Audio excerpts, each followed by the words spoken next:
Good morning everybody, and welcome to Wildlife and Nature Vlog number 7. I'm back in West Lancashire. As you can see, the landscape has changed back to what we used to, but I did have a really good 5 days down in Wales. Thoroughly enjoyed it. I hope you've had a chance to watch the episode down in Wales. If you didn't, there'll be a link at the end of this video. But yeah, I had a really good 5 days. It was good to see something different, going down on the beach, seeing all the jellyfish and what have you. So yeah, but like I say, back in West Lancashire now. We've had a bit of rain, so it's very damp underfoot. But these last few days I've been getting to know my new Nikon D7000 DSLR camera. I mentioned it in a previous video, but I've been really hammering it. I've been really trying to get used to it and get used to all the functions. I ended up getting myself a lens. It was a very old lens from about the 1980s, but it's one that's been recommended by a lot of professional photographers. It's a bit of a hidden gem. It's a Nikon 135mm f2.8 manual focus, all metal construction. I think it's only got 5 elements, which compared to your modern day autofocus cameras can have 15 elements, and apparently the less elements you have, the better the quality of lens. So I've been using that and it's really good. It's great for doing depth of field shots, so I've really been enjoying using that.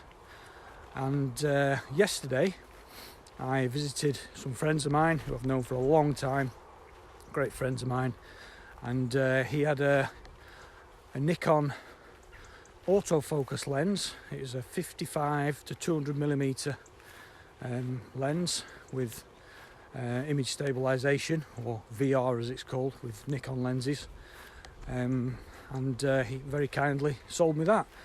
So I now have an autofocus lens to play with, and yesterday I spent all day using that, getting pictures of the young buzzards in Woodpecker Wood. So I'll show you a few photos of those right now.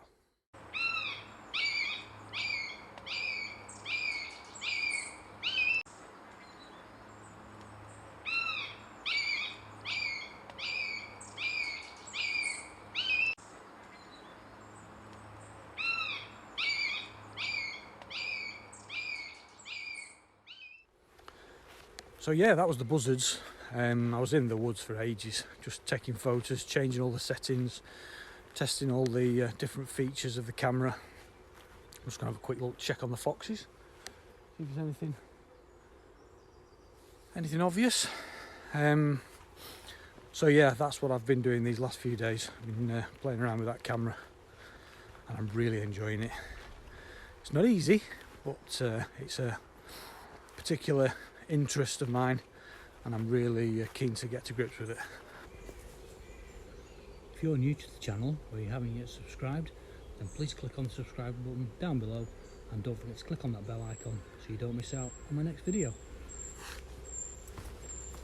Now, one of my subscribers has recently watched the Wales vlog number 6, and they were asking about what I was using to film that, and what sort of noise reduction feature I was using. Well, basically I'm using an iPhone X or an iPhone 10, and I've just made a dead cat to go over the end of the iPhone, which then, when placed in my gimbal, wedges down into the bracket and just holds the dead cat in place. And all I've done is I've just used some old fur material that you used for making cuddly toys. It was in my mum's sewing box. Cut it to size, turned it inside out, sewed the ends up, turned it back the right way around and just slid it over the end of the phone. And I have to say, it works really well. Down on the beach, it was really windy, and although you could tell, without the dead cat on the end, you would not have heard me at all. And I use it every single day when I do these vlogs. Like I'm out today, it's not particularly windy, but there is a breeze, but it does make a difference. So definitely worth spending 20 minutes just sewing a bit of fur material to make your own DIY dead cat. Take it from me, it works really well. So I hope that answers your question. Since I've been away, the blackberries are really starting to change colour now, and I've already been nibbling a few of these already. Really nice. As you may also notice, I've been to the barbers for the first time since lockdown, and feels much better, but I'm afraid that's the last you're going to see of my unruly haircuts, and hopefully it won't look as bad in the morning, although still a little bit sticky up, but it's much better, I think you'll agree.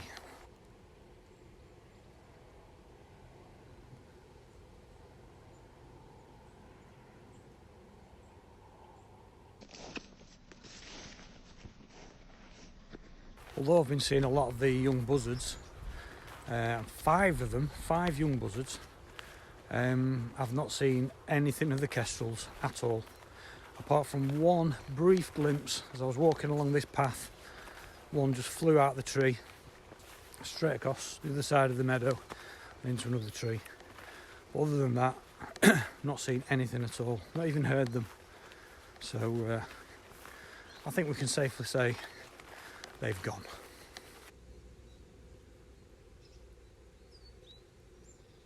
One thing I have noticed since I've come back is the increase in fungi.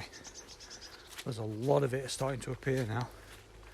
A lot of different species, and quite a lot of it has been sort of damaged. I don't know if it's just kids seeing them and kicking them over, or dogs knocking them over, or I know squirrels are partial to a bit of fungi, so maybe it's just the squirrels nibbling away. But yeah, there's a lot of it starting to appear now.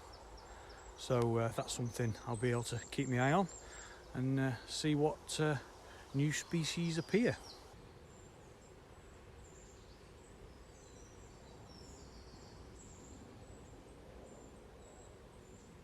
Fungi really is everywhere. Got some there. I got some down here. Now I believe, if I remember rightly, that one's the beechwood sickener. She's poisonous, so I won't be nibbling on that one. There's another one.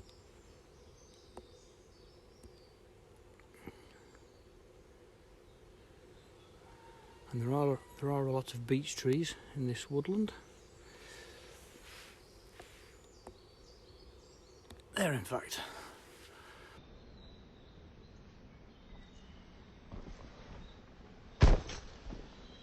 You really have got to keep your wits about you, because they are very well camouflaged.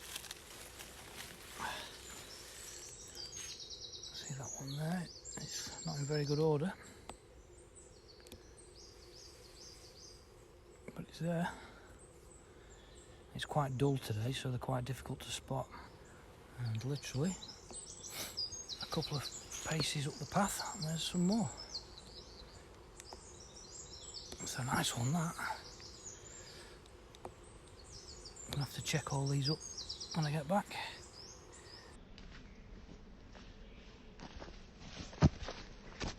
So I'm back in Woodpecker Wood, and I'm just going to check up on the buzzard family, see if they're out and about, and hopefully get some photos.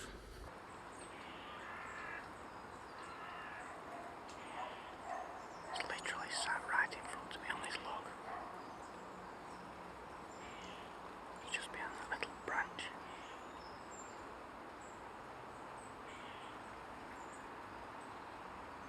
There's 2 of the youngsters just flitting around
Let's do a bit of a check on the apple tree.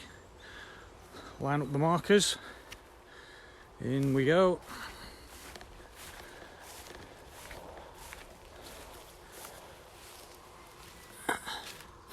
And there it is. Has it grown? It's looking healthy enough anyway. So there you go, that's your first vlog back in West Lancashire after the Wales trip. I hope you enjoyed it. If you did, then please give us a thumbs up. If you're new to the channel, then click on the icon here or the one down below, and don't forget to click on that bell icon so you don't miss out on my next video. Okay, well thanks for watching, and we'll see you on the next episode.